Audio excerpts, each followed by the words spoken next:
let's introduce the panel. Everybody's very well known, so Massimo is going to be the moderator of this roundtable, and we have Albert Banal, Reguant, and Xavier Vives. So the floor is yours. I'm not going to say anything else. Okay, thank you very much, and thanks, Alberto, for having organized this roundtable and invited me to be here with you. So the issue is one which is clearly in the front pages of all the newspapers. First, I think it started in the UK and in Spain. In Spain, the spike of energy prices has had an immediate impact on retail prices, on consumer prices, especially for those who have contracts which are reflecting the wholesale prices. This has also led to calls for the government to intervene.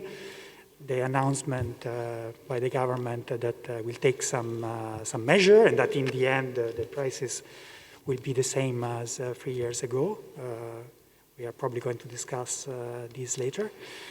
In other European countries, although with some delay, we are basically following the same sort of pattern, and now, little by little, also across all of Europe, there are lots of concerns about the hikes in the gas and electricity prices.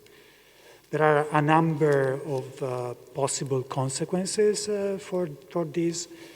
One is, of course, that there might be households who are not going to be able to afford the prices of energy anymore. And since it appears that we are facing a very harsh winter, this is going to be highly problematic. There is also the risk that this is, in a way, exacerbating inequalities. We know that there is a lot of discussions about the fact that there is a lot of inequality.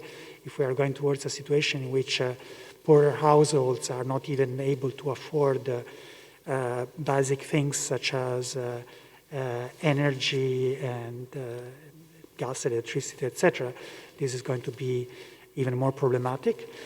This is starting to have lots of impacts on firms, and not only firms which are active on energy, but also clearly every firm is using energy, and this is starting to have an impact. The other day, for instance, there was an article in the newspaper saying that even firms which have long-term contracts now are fearing the possibility that energy firms will want to renegotiate those contracts. It's not clear to me whether it is legal or not.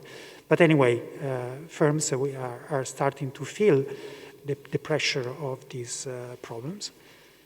I think that there might be also possible negative spillovers on the environmental agenda, since there are some people who start to attribute part, at least, of the responsibility for these higher energy prices to green policies, carbon pricing, but also because of the phasing out of coal plants, etc. So I think there are a number of issues of interest, and I'm really looking forward to the discussion, because I'm sure that our speakers today are going to shed some light on these issues. So the way in which we are organizing this roundtable is the following. We would like it to be as interactive as possible, and possibly also with the audience, and not only among the three speakers. But at the same time, I thought it was important for everybody to be on the same page. And for this reason, Mar and Albert have prepared some introductory slides, which tell us a little bit more about the current situation in Spain and in Europe, and they tell us a little bit about what are the causes for these price increases. So after these first block, which will be based on slides. Then there will be a series of Q&As, which are organized around the two big themes. One is what are the likely medium and long-run consequences and the possible scenarios in the future for the energy prices. And the other one, which is what are the possible policy responses, and perhaps also what are your proposals about what can be done in Spain and or elsewhere. So we are lucky to have Albert, Mar, and Xavier here, who are real experts on this and who have a lot of experience also on the policy side. So we are really looking forward to it, and I think that we can start with this introductory presentation about what is happening now. Perfect, thank you. Thank you, Massimo. So, oops, no, I should not have done that. The slides will come in shortly. I think I cannot do that, right? Yep. No. Yep. Oh, yes. No. Okay, great. So, yes, so this set of slides, as I said, as Massimo said, it's just numbers on what's happening so that we all have the numbers. And we also have a bit of a perspective on how dramatic the things that we're experiencing these days are. These are extremely large increases in prices that we have never seen before. So again, this is just to give you some numbers and a few hints of what we will be talking about later. I wanted to say that I just came here in September 1st with a mission of developing my ERC grant on the energy transition and its distributional implications. So I did not write the ERC grant last week. I wrote it about a year and something ago. So I expected this to be very topical. This is why I wrote the grant, but it's been even more topical than I expected. So starting in September here, I had Justine, Roy, and Alejandro, who are here today, who just joined the team. And I'm like, okay, guys, this is an even hotter potato than I expected. So let's get working. And they have been helping me put together some of the graphs with Albert and me. So, so let's see the prices. These are the prices that we are seeing now. So in this graph, you see an average of monthly prices, and then you also see the 5th and the 95th percentile that was ever experienced in that month. And you can see that the prices that we are seeing today, that are at the very end of the graph, are completely out of the range than anything that had been experienced before.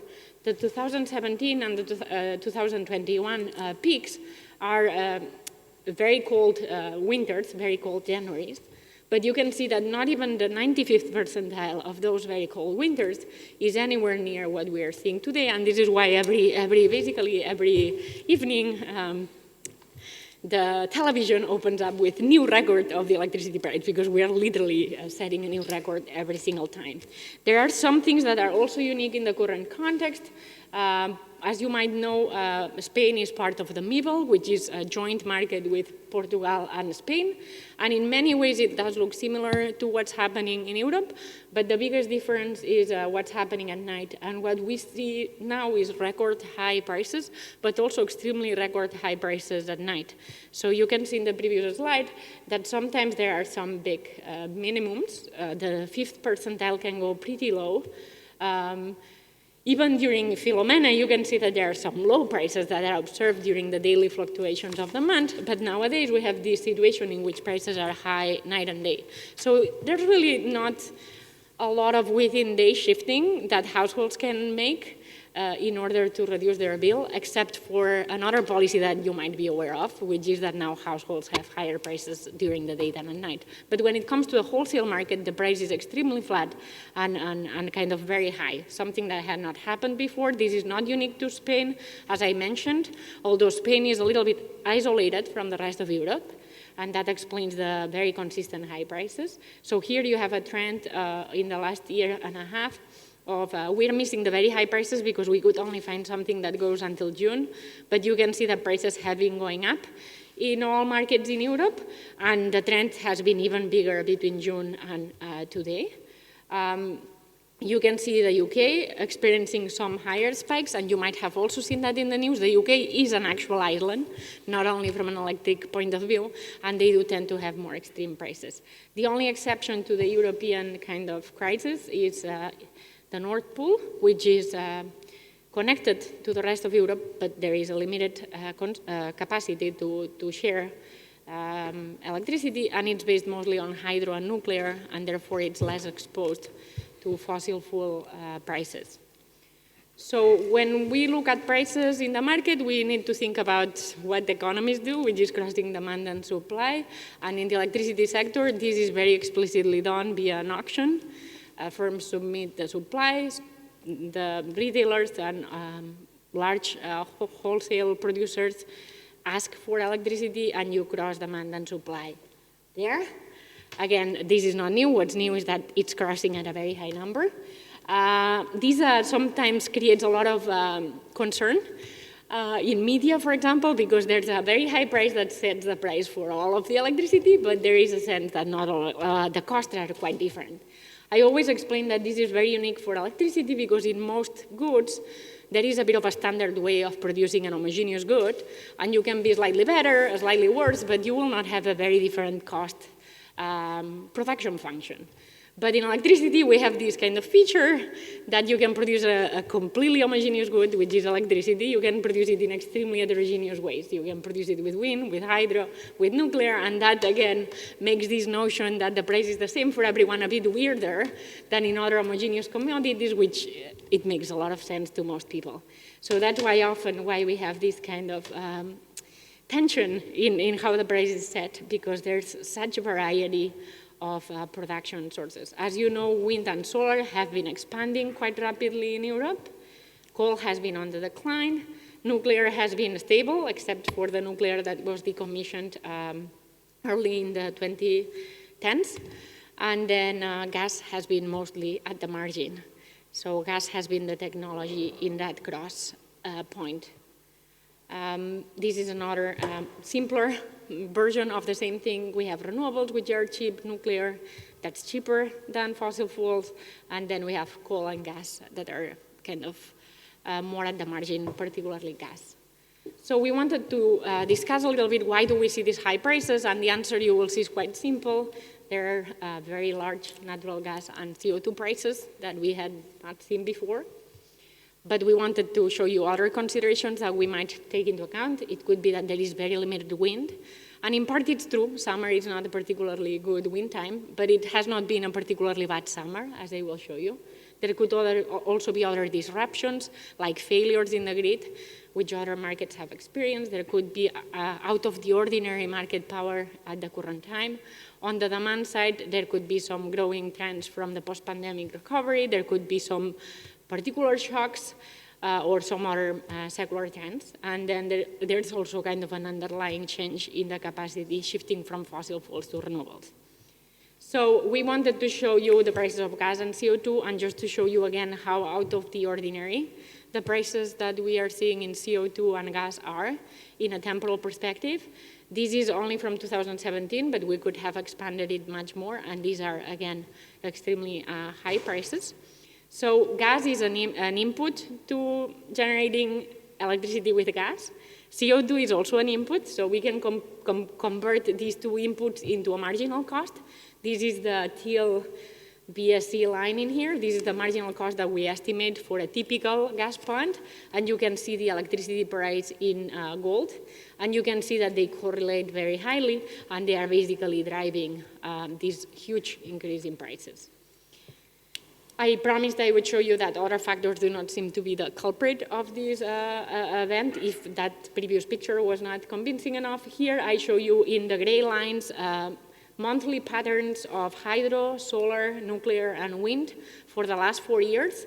And in teal, you can see today, like this year. And you can see that when it comes to hydropower, nuclear, or wind generation, they are very within the range that we would expect. It's true that, as I said, the summer is a moment of low wind, but it's not lower wind than before. And if anything, we have more solar because solar investments have been increasing over time. So these do not seem to be things that are driving the patterns. So I told you it's gas. So now Albert will tell us why gas. So we wanted to have a couple of slides just on the main reasons for which we have seen this increase in prices. So the two main reasons, as Mar was saying, is this high increase in gas prices and the high increase in the CO2 prices. So but according to some estimates, like the 50% increase in electricity is due to the increase in the gas, which, as you know, is used to produce electricity. What are the reasons behind the increase in gas prices? Well, there are, as usual, so demand and supply factors. On the demand side, we have seen, especially in Europe, also in China, a winter that has been colder than usual, and that has decreased the reserves of gas. And then, of course, during the summer, then is when there's been demand to replenish these reserves in preparation for the following winter. On the supply side, there have been problems in all sides. So you know that a lot of the gas coming to Europe comes from Russia. So Russia accounts for 33% of the European gas. And Russia has supplied a lot less gas than usual through the main European pipeline. And here there is some discussion as to why this has happened. Of course, from Russian sources, the argument is that they also had a cold winter, and that's also they want to increase their domestic reserves. There are though some people that say that Russia is also using this crisis to get approval on this controversial pipeline that they have under the Baltic Sea, to get it finally approved, and they can finally supply directly to Europe. Norway also supplies a substantial amount of gas to Europe, and here the reduction than usual is a bit, the decrease is a bit lower, but they also have had technical problems. And the other source of gas in Europe, which is the LNG, the liquefied natural gas that we get from the sea, has also been very expensive, especially because there is a lot of demand in East Asia, right? So again, for the same reasons as I was saying before. The increase in CO2 prices that Mar showed you reflect, again, the colder winter and the increased demand for electricity, and therefore, since a lot of the electricity is generated with, or some of the electricity is generated with fossil fuels, also demand for CO2 allowances. There have also been supply factors to control the oversupply that we had seen of CO2 prices in the past that led to low prices. Also, there has been more demand because the European Union has made it clear that it's going to provide policy support for the climate goals, and that has increased demand for CO2 permits. There can also be, of course, a certain amount of speculation in this market, with the expectation, essentially, that prices will climb even further in the future. But I just wanted to say also that this market has been very successful in reducing emissions in the European Union, especially with the substitution of or the elimination of a lot of the coal we were using to produce electricity in the previous years. So we have seen essentially that electricity prices have increased a lot. There have been many different factors, but the two most important ones are the increase in gas prices and increase in CO2 prices. Then the next step, which we wanted to discuss, is what are the implications of this? And of course, the first implication is that electricity prices have pushed up inflation. You can see here in the right picture that has had dramatic consequences on inflation, especially in Spain. Also, of course, the fact that we have so high electricity prices that affects the industry and reduces, of course, the competitiveness of the manufacturing sector, especially those that use a lot of electricity. Then a second consequence, which we have seen especially in the UK, but we might also start seeing here as well, is the potential consequences this might have for the retailers. You know that in this market there are the companies that were the incumbents that are usually vertically integrated, so they produce, they generate electricity, and at the same time they sell it to the consumers. But there is also competition at the retail level, and there are some retailers that buy from the market and sell it on to the consumers. So, of course, for many of those retailers, they rely on the market to sell it to the consumers, and the fact that they have had these so high prices that puts them at a disadvantage vis-a-vis the integrated suppliers, and that might lead to really losses and in some cases bankruptcies. And of course, that might at some point increase concentration further, right? So we've seen here that the share of the big integrated firms has been slowly declining over time. If we now have bankruptcies or losses of market shares of these new retailers, we might see it again going up. And as Mara was saying, this is not a Spanish phenomenon. It's something that has consequences all over the world. In the UK, that also has been particularly acute. And this is especially because they have price caps at the retail level.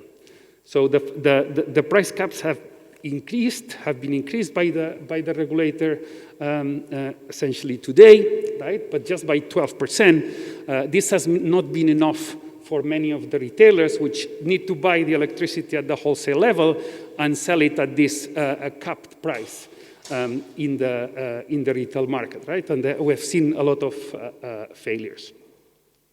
In many other countries, we have also seen, like in Germany, return to fossil fuels, which also has, of course, a lot of negative consequences for the environment. Right? The fact that there has been less wind in Northern Europe has meant that, and the gas is so expensive, it's meant that they have started to use, again, more coal than in the past.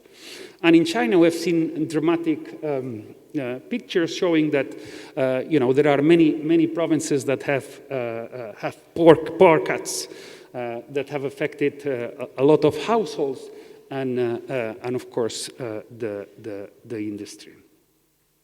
So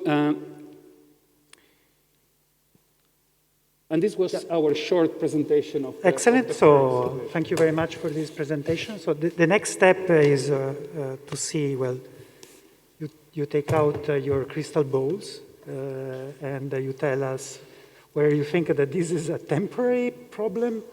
In 1 month we are back to where we were before, or not. Also, I mean, some of the issues that we were mentioning lately, Albert, is that maybe there is the risk that this has implication also for market structure. So market power might actually increase again, which might exacerbate this problem. So first question, is it temporary or not? Very briefly. Mar has already said that she has the crystal ball because she predicted this a long time ago. So I don't know if you, Alberto, want to say something. No, I guess. Go for it, or Xavier, if you want. Definitely not a month. Yeah, definitely not a month. That we can rule out, but Albert. I mean, one way, I guess, we're discussing in how to essentially have this crystal ball, right, is to look at what happens on the futures, right? So the future prices tell us something about what people believe is going to happen in the future. And the reality is that the futures are quite high, not only for this winter and for next year, but also for the year after, for 2023. right? So I think I had it like they are at 75 still euros per megawatt hour. Then they start declining, right? And we can see that by the end of the futures that are traded on the electricity for the end of the decade, they are back to 30, 40 euros. So, I mean, according to this, the prediction is that it's going to be high for some period, but then at some point it will go down. The other thing maybe to highlight is that natural gas prices, because natural gas can be stored, but not infinitely, they are very seasonal. And we need to be aware that we are in the low demand season. Yes. So as winter comes, things are probably going to get, I don't know what's your guess, they can get really quite much worse. There is a lot of volatility in winter prices, but it could be really quite much worse, at least seasonally. And then, as Albert said, in terms of longer run also, but the winter, definitely, I don't expect things to go down in the winter. Yes, it would be shocking. Actually, every other day, Enrique Giuliana in La Vanguardia is mentioning the fact that, since most of the gas also comes from Spain, to Spain, arrives from Algeria, and Algeria probably for political reasons now will block the gas which is going to Spain through Morocco, which is the current main provision of gas, that might actually add to the problems. Anyway. Yes, may I add something on this? I agree with your crystal ball, and I would add some more. CO2 prices will continue to go up. Well, they have to continue to go up if we want to fulfill any of the objectives, which is not very clear that we will fulfill them. So this will continue to go up. Gas prices depend very much on, as Massimo I think was trying to point out now, on geopolitical games. We have Russia with the pipeline, we have Algeria, we have Morocco, and the point of this, I think, is that we depend on not very reliable partners to get the gas, number one. Number two, we do not use our bargaining power. That's to say, Germany negotiates with Russia, and we negotiate with Algeria, etc. So instead of negotiating at the European level, and then we have very little gas storage, or too little, and we have a lot of volatility. And when we try to build a deposit, some gas storage, typically there is a problem. In fact, there was a big one, right? So on this, with the volatility, this means that we'll have volatility and probably this medium run, at least, tendency to high prices. Pick on something that you have mentioned, that is CO2 prices will and should go up, and which is bringing the issue on what are the implications, what is happening for the energy transition. So here I'm thinking of two possible areas of interest. One, which is more of a political economy issue, in the sense that so far there appears to be been support on the green agenda. But now, as I was mentioning also at the beginning, there are people who start to be, feeling that the part of what is happening is actually the result, the consequence of this green agenda.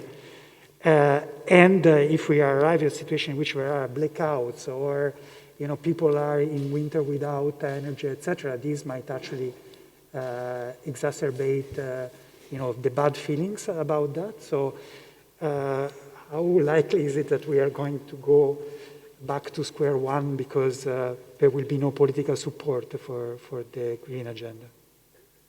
So I'm going to try to go. I think that's a likely scenario of what people will perceive is happening, but it's kind of the wrong take on what is happening. So as we have been trying to expand renewables in the grid, we've talked a lot about how renewables are intermittent, potentially not reliable, because one day you have wind, one day you have not wind. At night, we definitely do not have solar, although with thermal solar, you can expand it quite a bit because water is hot for a long time. But anyway, there are factors that not allow us to choose when it's windy or when there is sun. So we have typically associated volatility and lack of security of supply with renewables. And if anything, this crisis is telling us that the lack of security of supply is actually in big part also coming from fossil fuels. Europe is a completely fossil fuel poor territory, and its geopolitical power is kind of in decline, I would say. Hope I'm not offending anyone. To me, if I read it, and it's not how people will read it, but if I read this, it's that we are not decarbonizing fast enough. And we should definitely decarbonize way faster to get rid of all these geopolitical issues that put us in an extremely weak spot. Okay, we shall talk about, how to get faster later, but perhaps Albert and Yeah, so I think, so one of the problems also of what we're seeing these days is that the price that we're saying is not really reflective of the costs, right? So I think the price has become a super poor signal about the costs in the market. In fact, the increase in renewables have made the production curve, the supply curve, essentially cheaper and cheaper. So we have now, you can produce electricity at a much cheaper cost, and this is thanks to the transition, right? And we have seen that. In fact, we've seen now in the procurement auctions, right? On the procurement auctions for renewables that were launched this year, right? The average price that was accepted was 25 euros per megawatt hour. So that's really a much lower price than the current prices that we have seen, right? So that means that, there are people that are willing to supply electricity at this very low price, right? And instead we're having market prices that are much higher than that, right? And the transition, as Mar was saying, is going to make our electricity generation cheaper and cheaper. So the more renewables we'll have, the lower the average cost will be. At the end, we're using gas for 10-15% of the overall consumption, right? But this is what is setting the price, and that's why we're seeing these so high prices. But that doesn't reflect the average cost curve. So one option, well, maybe we are going to discuss it later when we talk about the policy proposals, but one possible discussion is about procuring energy in a different way. Another one could be pay as you bid auction or something like that. Maybe we can come back to this. But Xavier. Yeah, there are two issues. One that you were pointing out now, which is the long term, how it will look like. And this is something we can discuss later. I am not completely clear, because 100% renewables is not an easy proposition. But we'll have to discuss that. But the problem that for investment, it seems that is that if we do not have a very good market design, the marginal cost of renewables is going to zero. So then it could be that prices, as you say, tend to zero, but you have to invest, right? So this means that you need mechanisms to promote investment, and we can talk about this later. Going back to the political constraints, my impression is that the political response will delay, in fact, will delay the decarbonization. That's what I fear. And the reason, I mean, there are several reasons, no? But one reason is that so the idea that if prices go up, well, then we have to keep prices down. Okay, so that's the wrong idea. Prices have to go up. And so what you have to do is to help the people, the poor people that cannot pay the bills. But the prices will have to go up, maybe not to this extreme, but will have to go up. And so, but then we'll discuss the measures later, no, measure of the government, but quite a few of those measures, they tend to suppress, no, or to keep prices down instead of putting more weight into helping the people to pay the bills if they cannot. No? Okay, so we have basically already started to talk about what is the likely possibility that, what is happening about with investments. You basically said investment in capacity, etc. You mentioned procurement. Probably we should talk about capacity mechanism, or what are other measures that can be taken. Well, I don't know if now or later, but more generally, what is happening now? Do you think that is delaying investment, is speeding up investment, or has no effect on investment because so far firms perceive it as something which is temporary and doesn't modify their investment decisions? I mean, Albert will know more on what's happening right now, I imagine, but the current prices make it extremely attractive to build solar if you could. They even make it attractive without the subsidy to do it at your home. So I would imagine, at least in some marginal way, people are motivated for building solar panels because it can really help reduce costs. As Albert was saying, the cost of solar, let's say it's not 25. Let's say you can manage to do it for, I don't know, 40. It's still way cheaper than 180, 200, and 220. So in that sense, the price signal is clear that renewables are much, much cheaper, and in some ways we should see more renewable investment. Remember, you do not need for public support for renewables, except that you have to have people allow you to build them. But if we ignore the not in my backyard type thing, it's not requiring public funds. So in that sense, I would imagine it would, at least at the margin, promote more investment. But I mean, it's true that, it's true that typically when you think about an investor, it'll take into account, the investor will not only take into account what's going to be the electricity price this year, next year, but it's going to take into account, given that these are 10, 15, 20 years investments, they'll take also into account the future, right? And the future, as also Xavier was saying, we expect prices to be going down again, right? So that's going to be, I think that's going to be what an investor will take into account.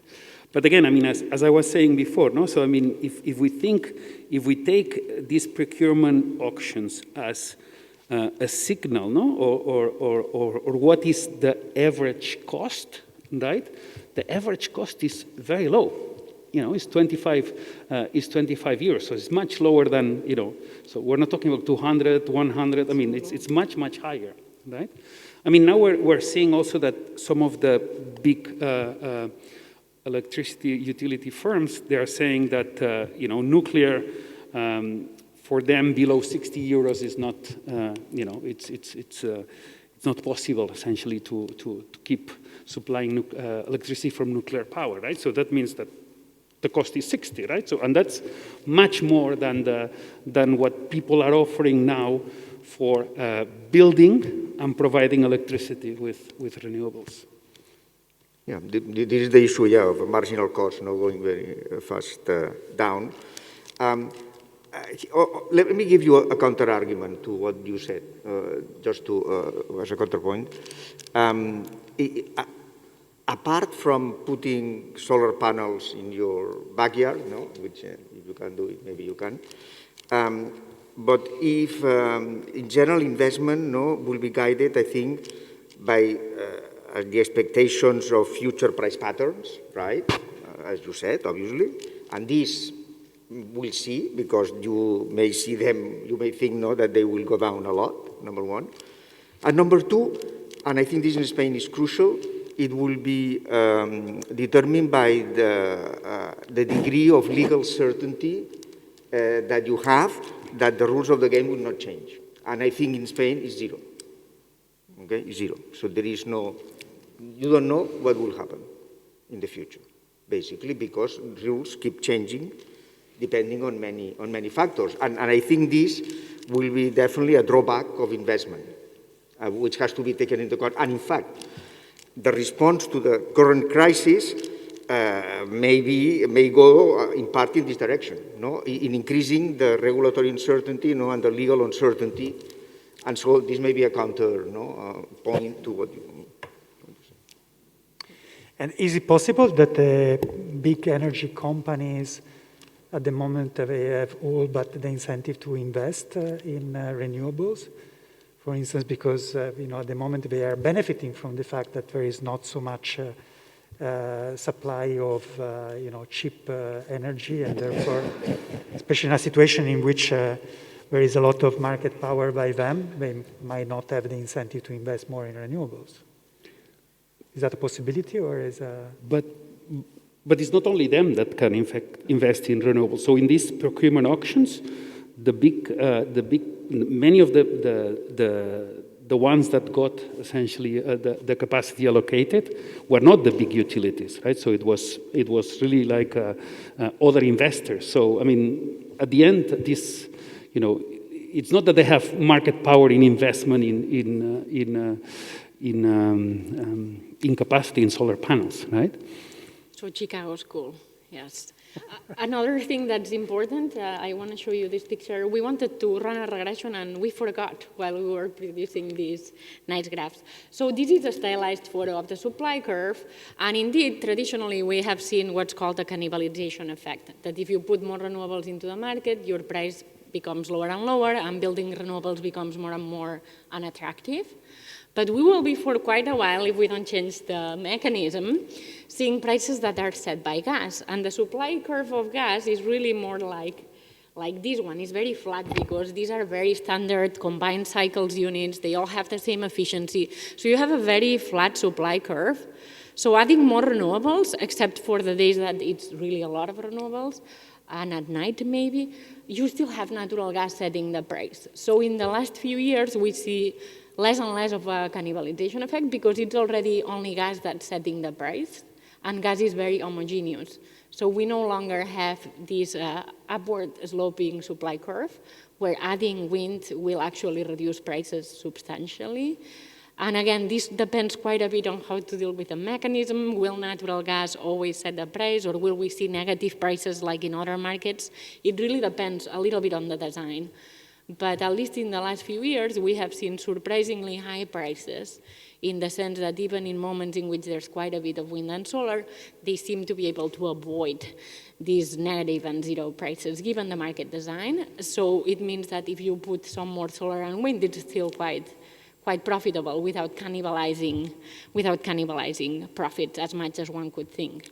Yeah, but it is a bit sensitive to the market design, so. Yep. And maybe the security of the regulatory benchmark that Xavier was mentioning.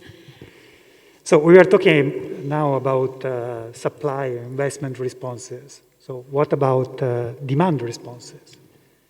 Mar, for instance, you have papers and a big project on the responses by consumers to real-time prices. Well, this is not about real-time prices, but what is your impression? Especially because one might also think that whatever is going to be the demand response, but if the government intervention is basically aimed at capping prices, then whatever is the scope for demand responses, they will be at least reduced. Yeah, I completely agree that it's a mistake to undermine the marginal signal because there will be a very tough winter coming and we need to eventually get some responses. We are getting it from manufacturing because they are much more exposed and they perceive it much more. They are much more aware of their electricity cost. But I think because the shock is so big, everyone will become much, much more aware of electricity prices. I would expect a response, but it's hard to say. In my previous work, we have studied how consumers respond to prices, and I have to say the answer is about 0. But it's also in a moment in which prices are much more boring. You don't get bombarded every single day in the news that you will run into huge bills. So it's too early to look at the data and see what people are doing, but I would imagine some responses to this large increase. The question is, what's that elasticity? How can we credibly measure it? But the other option that markets are considering is rationing, and it might be needed, actually, and we were talking about this with Albert yesterday, but if demand doesn't respond, it's not out of this scenario. I don't know how likely, but it is possible that this winter we have to do things that we are quite used to with water. Like, it's not every summer, but every other then there's huge scarcity of water, and we have been through periods, at least in Barcelona, where you get no water some hours of the day. And it's a possibility that will have to be put on the table depending on how things look like and if we don't manage to get a bit of a response. So in some ways it can backfire, avoiding the response from consumers, but it's to be TBD, to be determined. Yeah. Just one note, I think I agree with you with what you say there.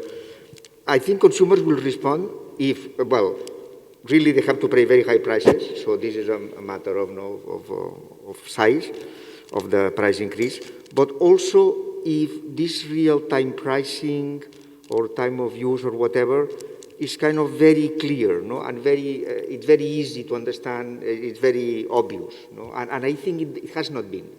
And so these are the two things, no, that if they want to push for, if we want to push for that, it should be, extremely clear when you will pay more, when you will pay less, and what to expect in an extremely easy way. No?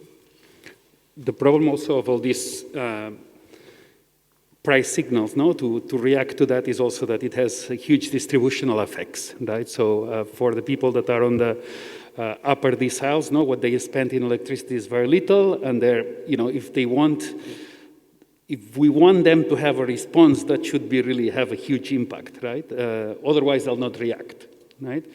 But then on the other side, right? So if you have this huge, effects, then they'll be essentially much poorer, right? So they'll have a lot of impact. Yeah.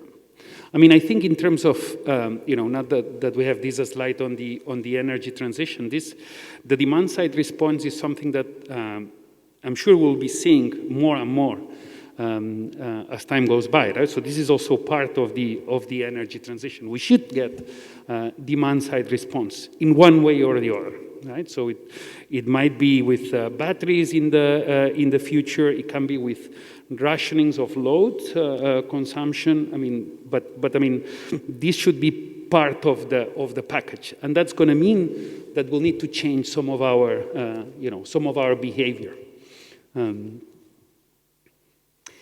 Okay, so I think we should move towards more policy issues, and we are, the speakers have restrained themselves in the length of their answers so that in the end, hopefully, there is time for questions from the audience. So, what is happening now? What are the proposals in Spain and elsewhere, and what you think about them? Whoever wants to start. So I'll refer to the slide. So here we tried to summarize a little bit. I guess it's a combination of two royal decrees. So going back to regulatory uncertainty, if you want to have fun and look for exogenous experimental variation, you just have to read a royal decree. They tend to be pretty random and come unexpectedly with lots of changes that create variation in how things work. So there's been two royal decrees, probably more, but at least two. One was dealing with the windfall from CO2 taxes, and the other one was the more comprehensive package of measures. Actually, there's the taxation one too. I think it came together with the CO2. Basically, we can think of different parts of the measures. Many of them are cost containment, trying to reduce the price that the consumers are facing, like adjustments in taxation. There's the issue of windfall profits. This is a very kind of hotly debated one, of collecting part of the profits that the hydro and nuclear plants are making. The most controversial aspect of this is that it also included renewables in the last royal decree concerning natural gas prices, which is again very controversial because it completely undermines any incentive to build renewables if they will come back and ask for the profits that you made. I wanted to use this slide to highlight that the crisis is a natural gas crisis. It's not an electricity crisis. So there are also some measures concerning the heating of homes. And there are measures of smoothing that natural gas price too. There's also measures that are more remedial, like extending the grace period for households that cannot pay their bill and kind of trying to inject more cash on the households at risk. And then there are some, in my opinion, more speculative parts of the proposal on how to design procurement auctions to incentivize competition that we can discuss. And finally, this is more on the ecological side, but during August, there were many concerns about the use of water in hydro plants and the impacts that it was having on the environment. So there's kind of some legislation to kind of revise and reinforce the ecological limits and the control that goes into how water is used in hydro power plants. I don't know if Xavier or Albert, you want to add something else, but this is more or less a big picture summary. That's the easy part of the question. Now I will leave it to Albert and Xavier. What do you think about this? I guess let's talk about probably the more controversial one, which is the second one that also, I guess, there's been a lot of press about it, and also a lot of complaints from the company, and also Xavier has referred to it, no, at these changes in the regulatory setting that might also affect future investment. No? Here there is it goes back to the debate we were having before, right? So the fact that we have the cost of production of electricity has been going down because there's been more and more renewables. There is still the part that is setting the price, which is the gas, right? That has been affected by high gas prices and also high CO2 prices, right? But given the system that we have in Spain, it means that for the whole electricity system, we pay this marginal price, right? And here the question is whether we should extract, or we should take out the windfall profits that the units that do not need to pay the high gas prices or the high CO2 prices make, thanks to these marginal prices going high, right? And of course, this is trying to somehow correct for this design of the market, which in my view is really not appropriate, right? Because although electricity is an homogeneous commodity, no? At the end, it's produced through very different technologies, right? And they are all complementary, but it doesn't make sense that they all have the same price, right? Because they all serve a very different purpose, right? And this policy is trying to somehow as we have here in the title, to do a bit a patch on that, right? Of course, the issue is doing it now because the gas and the CO2 prices are high. This has been an issue from a very long time ago, but it has come just now because the electricity prices are high, right? And of course, this is a very touchy issue. First, this is a lot of money. As you see, that the firms are, the big firms are not very happy. Is I think 2,600 million for the gas and 650 million for the CO2, compensating these windfall profits. And here we have to do a little bit of theory, I think, to try to understand this. Does our standard market, where supply meets demand, gives the right signals for investment or not? No? Because in principle, what you showed is the standard market. But now you say that there are different technologies which are very different and they should be remunerated at different prices. But this is not obvious. In fact, I think they should not be remunerated at different prices if there was free entry into nuclear and into hydro, etc. Because then the market is our textbook market, basically. With modulo some adjustments. And so this market would work. Why does this market does not work like this? Because obviously nuclear, in principle, will be phased out. And hydro, there are licenses from many years, they have been amortized, etc. And there are no decisions.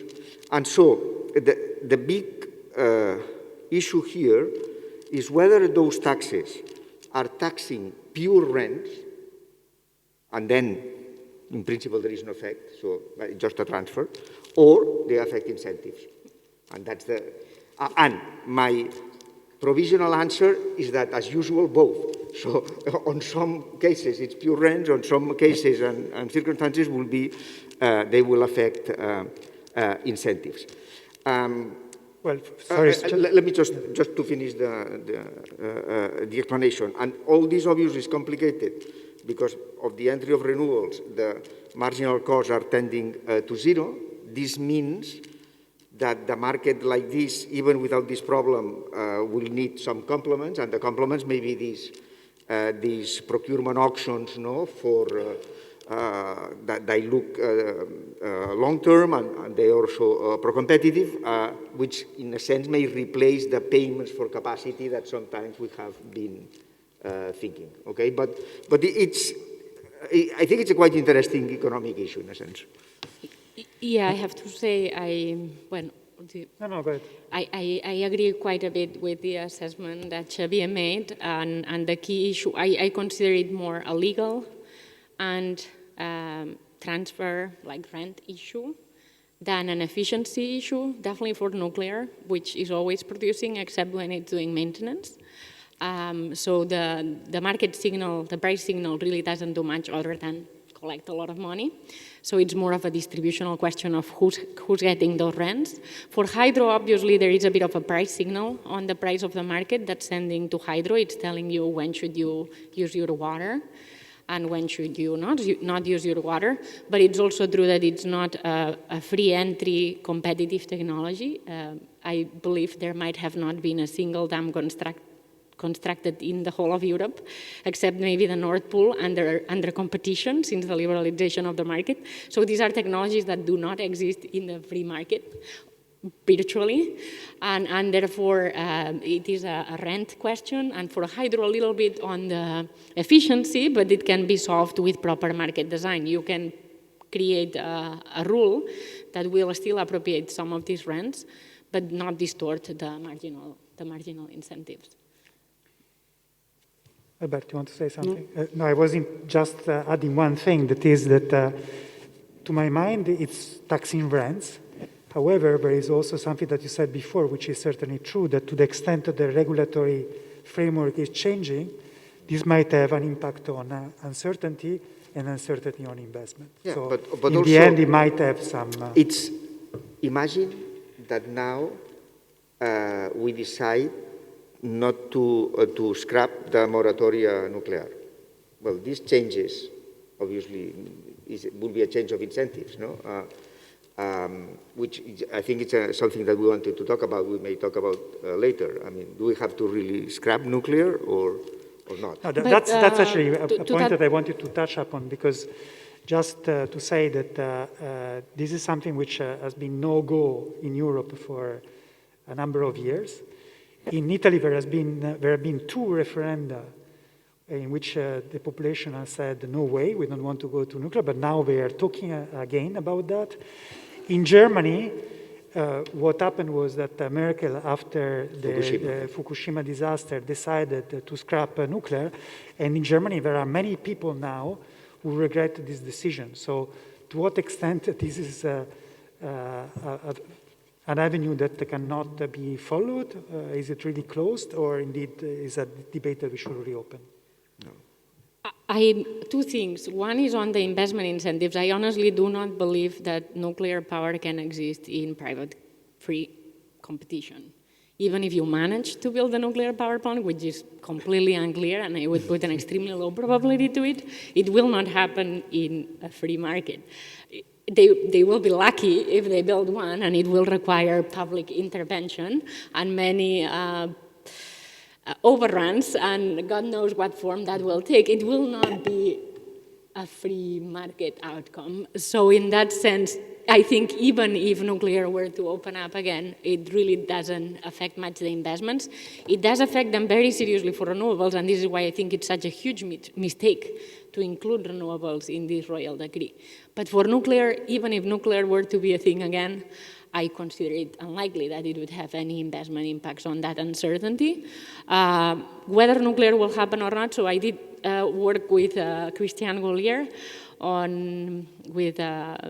with Macron on trying to advise the Macron presidency on how we see the future, and obviously for France that was a thing that they wanted us to have a strong opinion about, and they probably wanted us to have a positive, strong opinion about it. What we wrote in the report, and still my opinion, is that we should try to keep nuclear power plants a bit longer because the climate benefits are significant and they should not be understated. But we considered it in the report, the costs seem to be very large and the uncertain costs even larger. That doesn't seem to be a viable technology given that renewables and batteries catching up very quickly seem to be kind of a much better option.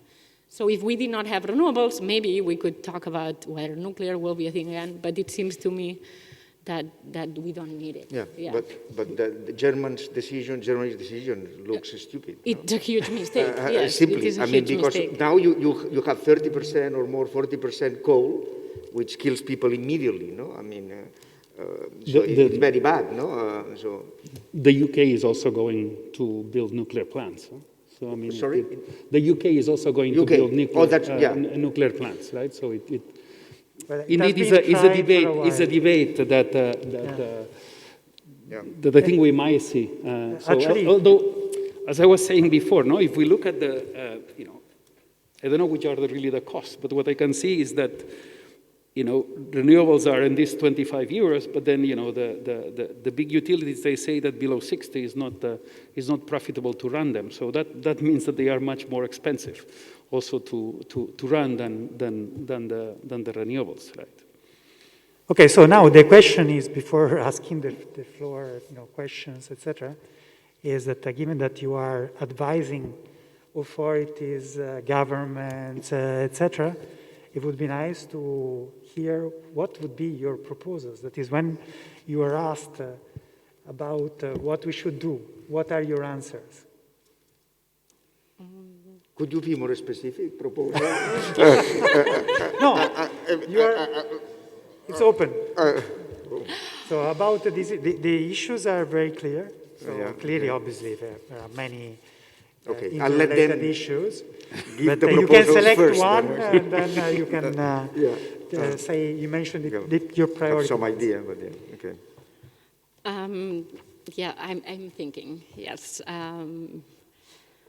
Definitely continue to push for renewables, no matter how unpopular they might be. It's extremely ridiculous what's happening in Catalonia now, where you cannot even talk about building renewables. It's extremely disappointing, and it's only undermining our position, because if now we had a little bit more renewables, we would be in a better place. And if we had slightly more, we would be in an even better place. So I think, again, to me, the signals is that we should continue to push the renewable agenda even more than before, even though I admit it's not likely to be read in that way. And anything that can make us less fossil fuel dependent, it's what we need to do for the climate, and it's making us way more vulnerable than maybe we thought in this kind of post-COVID, very sketchy world we live in. So I think they should appreciate more this part of the benefits. Roberto. Of course, I would agree with all what Mar just said, on the renewables. But other than that, I think one option can be to change the rules of the market mechanism, right? That we have to set the price to make sure that at the end we don't have this so high prices affecting all the technologies, right? So the United Kingdom, for example, changed the pool system to a pay-as-you-bid system 30 years ago, right? Because the pool was thought to be prone to market power issues. And now they have a bilateral market, which is a lot more liquid than the one we have here, and where, you know, the electricity, the prices reflect a lot more the costs in the system. So here we have, we see the pool prices being, you know, high across Europe, but it will have a lot more impact in Spain because there is a lot more volume traded in Spain in these pool markets than in other countries in Europe, right? So that means that, you know, at the end we're paying a lot more for the same marginal price here than in other countries, and that's going to affect, of course, households and as well as industry. Xavier, politicians have a very limited attention span, so you have to give your recipes in a I couple will of give minutes maximum. recipes, yeah, but you ask for it, so you'll get them. So the goal is to have investment incentives, to have clean capacity, storage, all the things that Mark said, and the correct price signals for the consumers. Okay. The principle, I think, should be, let the market work once we have regulated and have a market design that corrects for the externalities that we want to correct for, okay? And here, I think there is something which I have not touched on, but which I think is very important. The major externality is CO2. This should be resolved with the price of carbon, right? So with the right price of carbon. If we had this correctly, should we subsidize renewables? So that's a big question. So in principle, no, unless there is another externality, and the other externality maybe can be a learning curve externality, an infant industry argument, there has to be something else. Otherwise, you will interfere with the carbon pricing and the result will be bad. Okay, so I think that's important. And then, market design that we should move to, probably to balance a centralized system complemented with procurement auctions, the pool with procurement auctions, and a distributed system in which there is some decentralization of production. This also would help in mitigating market power. We need them a beefed-up system operator, because to manage all this will not be easy, so a very technical one, and give the right price signals to consumers. Okay, so we try to limit ourselves in order to have time for questions. I can see Alberto.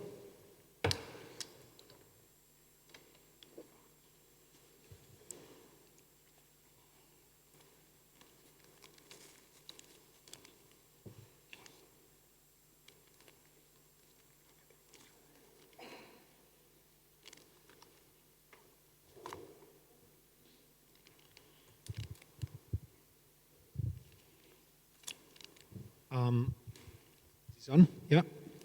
So, well, thank you all for a very interesting discussion and presentation. I want to touch a little bit on Xavier's perspective, because I think I agree with it. And so, Mark, you were saying, well, what we need is more renewables and, basically more renewables. So from this perspective, it seems that a high price is actually a very good thing. We need to make a transition. CO2 prices are up, gas prices are up, so the price system seems to be doing exactly what we would expect.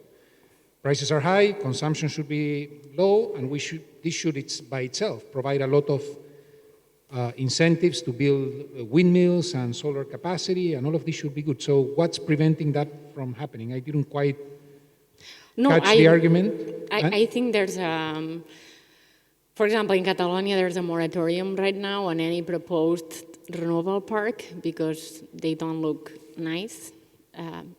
Okay, so regulation, basically. Yes, I don't, actually, Xavier, you mentioned subsidies. We do not need subsidies. Renewables are cheaper than anything else. Yeah. So really, there's no need for public money, but I think there's need for public intervention to facilitate this being deployed at the right pace, and it could be via centralized auctions. You basically put people together so that they manage to come up with an agreement that will actually get this built somewhere.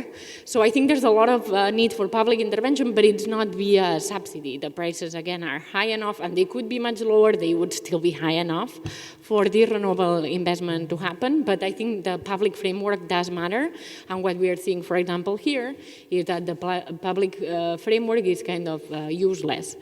So, but yeah, I don't think the high price, I am personally worried about people's well-being this winter, but I am excited that we are realizing that fossil fuels are way less expensive than we think and way less reliable than we think. So there is some silver lining to these high prices without minimizing that it's going to be a very tough winter. But Alberto, here in Catalonia, it's impossible to build anything, basically. So it's impossible. Everything is blocked. I mean, so there is no.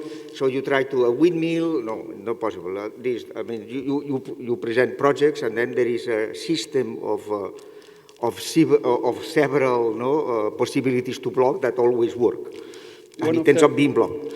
But why this happens is a very deep question that I'm not prepared to answer. But there is part of it is cultural, the political dynamics, populist politicians. So the cocktail is complicated, no? But that's what we have. So in fact, this is another of the advantage of renewables, right? So that it can be distributed geographically, no? In fact, they can be, from a small solar roof to small plants, right? And they can be distributed close to where consumption is, which essentially minimizes the transport of electricity, the losses in the system. So, but of course, there has to be this willingness to have these plans, distributed geographically in the country.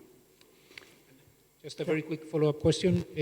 I'm surprised no one mentioned increasing communication with other energy markets in Europe. Yeah. Would this help in the short run, or why isn't this? Seems like maybe a reasonable thing to do? Or? There is. With Portugal is integrated, as you saw with the prices, fully integrated with Portugal, and it's partially integrated through France with Europe, and obviously would help to have much more integration. This would stabilize a lot, I would say. That's my opinion. Yeah, so there was a big problem. There was a big program about creating more interconnection capacity in Europe. I do not know what stage it is. But this is where there was another political issue, that here there was several projects to connect between Catalonia and France, and there was a lot of opposition. In fact, both in electricity and gas, and essentially some of these projects have not been It's done. very difficult to place, and the Pyrenees do not help in that sense. I was once talking to the Chinese Transmission Authority, and they were talking about the expansion of renewables. We need to understand we would benefit from nuclear, but down the road it's also huge benefits to diversify the portfolio of renewable power. So there are many benefits to more interconnections, but yeah, it's not popular, and here it's very hard. So talking to the transmission operator in China, they were talking about how much wind power they would build in the next 3 years. It was an insane amount. And on top of that, he was telling me that it would be coming from the east, where the good wind is, and they would build this, I think it was 2,000-kilometer line. That would basically go through the whole of China. And I'm asking them, and I'm like, okay, so this is like a huge line. I guess it's going to take a long time. And the transmission representative was like, yes, it will take a long time, 2 years. So we have been trying to build a high voltage line, a very high voltage line that goes basically through Girona. And I think we are now at 30 years. Did it take 30 years? I think it's completed.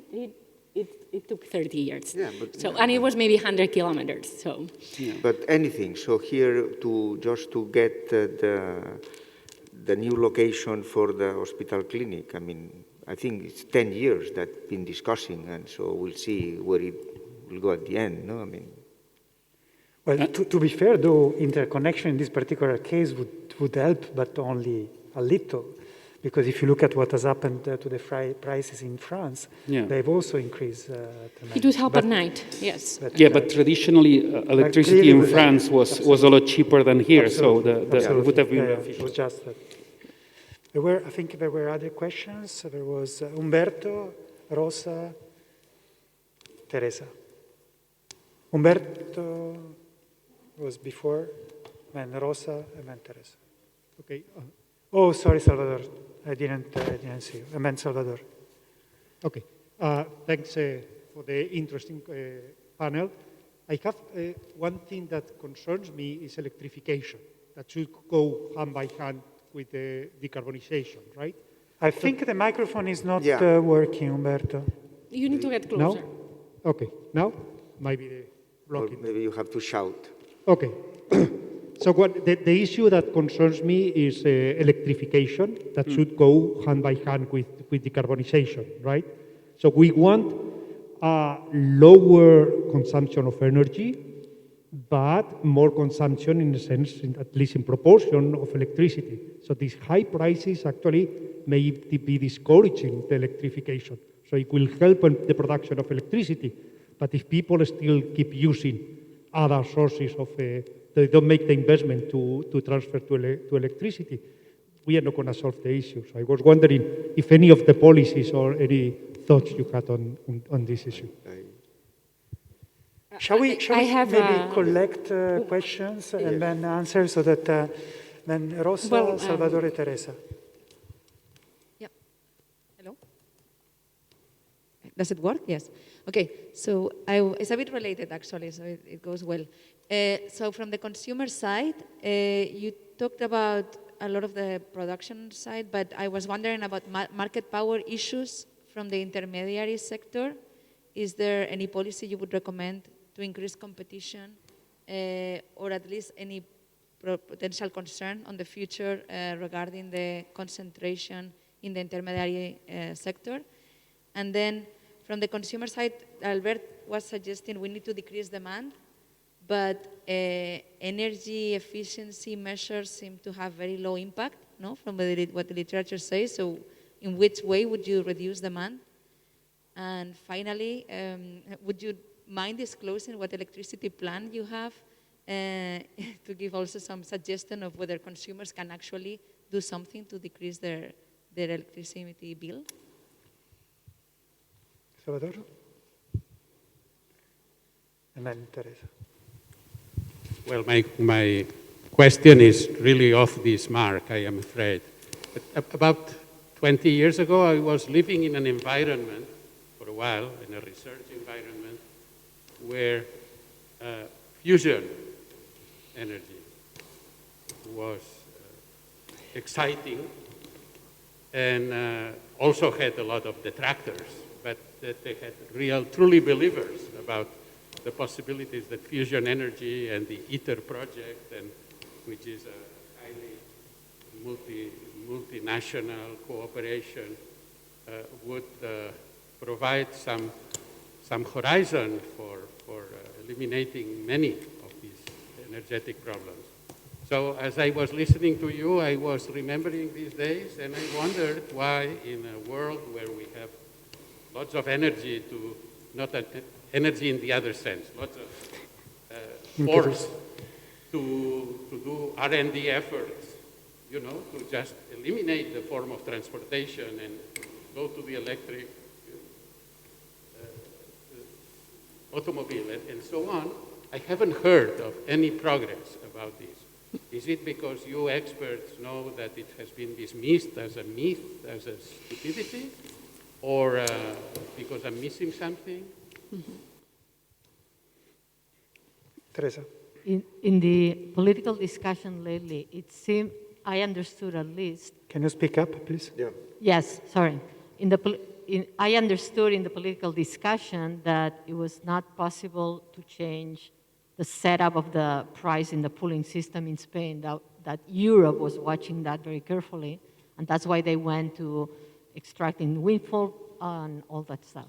But I think it was Albert that mentioned that a lot of energy goes into the pool in Spain compared to other countries. Actually, I think this race in Spain is much larger than other European countries. So would it be possible to go in that direction, to have less energy in the pool? Could you clarify that? Because I'm very confused about that.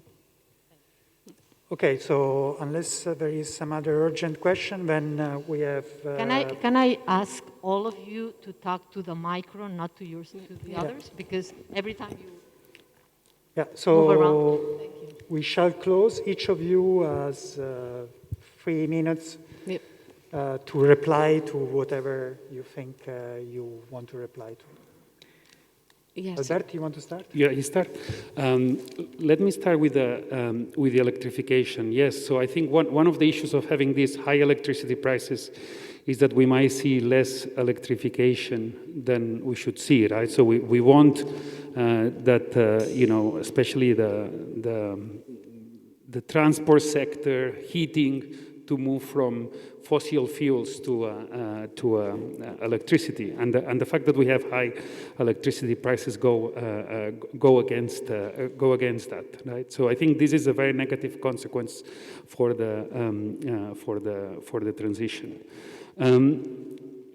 So in this sense, I was not advocating so much for a decrease in demand, but essentially a response, right? So that we substitute away in the periods in which there are peak demand for non-peak and so on. And you know, of course, energy efficiency is one of the objectives, one that we have, you know, not made much progress, in fact, until 2020. But overall, what we want to see is an increase in the electrification of the energy. You were also asking about proposals, right? So proposals in terms of the retail or in these intermediate sectors, no, which in electricity would be the transport and distribution. One thing that is really very negative for the retailers in Spain is the fact that the large utilities are vertically integrated, and they're also owners of the distribution system. They are legally separated, but of course they all belong to the same company, and that you know, for them it makes things very difficult. And going, I don't know if I'm going to the 3 minutes, but going to the trading in the pool, yes. So in fact, part of the discussion that we've seen on the windfall profits, they are related to the fact that some producers have also signed contracts with buyers of electricity, not at these prices that we see today, but at much lower prices, right? So, and they are complaining that if you take if you take the profits away, so they might be making us actually losses, because essentially they have not signed a price which covers which is so big. Yeah, so there is a lot of the trading that is done. You know, that there are bilateral contracts that are signed. There are the futures for many, even the retailers, the small retailers, they have futures which can amount for 70–80% of what they sell. But still, the 20% remaining, they still depend on the spot market. And you're referring to the directive. Yes, the directive of the European Union is not very clear, you know, and in fact, I think it has been interpreted in different countries in different ways. So, and in the UK, really, they most of the trading, and even if we see these very high prices, most of the trading they do is through bilateral contracts between buyers and sellers, and at prices which are not really the spot price. Okay, just to complement some of the things, on the retailers versus vertically integrated firms, one thing that we are seeing now, it seems that some of the retailers in the UK may be the new entrants in Spain, is that they were not hedged. So, that's something that they should have thought, I would say. I mean, at least to a certain point. And number two, the effect of vertically integrated firms in the different markets depends very much, for example, on whether they are net buyers or sellers in the pool. So things are not so transparent. I mean, so it's a little bit... Okay, on the fusion energy, I have no idea. Okay, so sorry to inform you that that I have no idea on that. But I do believe that, I mean, on R&D, it's worth to spend a lot of money to hydrogen or clean or green hydrogen or etc. to spend on it. But it's the only thing I can say. And finally, on the market power kind of issues and questions, also that Albert was referring to, it's true, I think, that if you increase the proportion of bilateral contracts, forward contracts, procurement auctions, so then this tends to be pro-competitive, and therefore it mitigates market power. So I think that's the lesson that we have. Mark.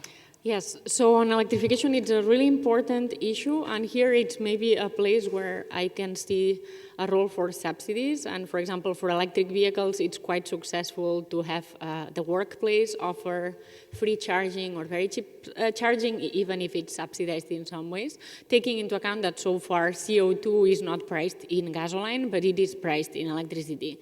So I think it is a place where public policy can help. Luckily, the Green Deal includes taxation of CO2 in fossil fuels more broadly, not just in electricity. Let's see how much of that sticks.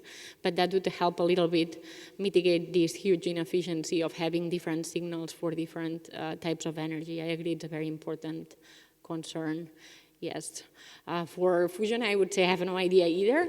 It's great that they keep throwing resources at it, but we should act as if it will never work. That should be our optimization. Pretend it's never going to happen while still throwing money at it. Because I think counting on this to happen is kind of, So, Teresa, I agree with you. It would be great to make the bilateral contracting more transparent. I don't think the marginal price at the electricity market is wrong, but the question is who gets the rents? So who's getting that pie? And for example, the default tariff that many of you might be on, if you have never bothered about choosing your provider, directly passes through the wholesale price, which is not the average cost. So any policies that the bilateral contracts are being signed at 30 euros, and someone is getting that part of the cake. So the question is where does cake go? But there are already plenty of bilaterals, and there could be many more, that are signed at much lower prices. The question is who's getting that part of the pie, and what can we do so that more part of that pie falls onto the consumers. But except for the distortion that Humberto mentioned, I do not see the price of electricity as being wrong at the moment. It's just other prices are wrong. So Rosa, you asked about what you would do with your energy provider, and I would look for energy providers that directly invest in solar. This is the recommendation I did to my father, so I guess I kind of love my father. So I asked him to put money into a solar panel, and that was a marginal investment, so he contributed to actually building community solar, and he gets that community solar at a cost that's much closer to the cost of solar rather than the marginal price. And the electricity sector, he did that maybe 2-3 years ago, and now it is very, very attractive. So, yeah. Okay, so please join me in thanking the speakers.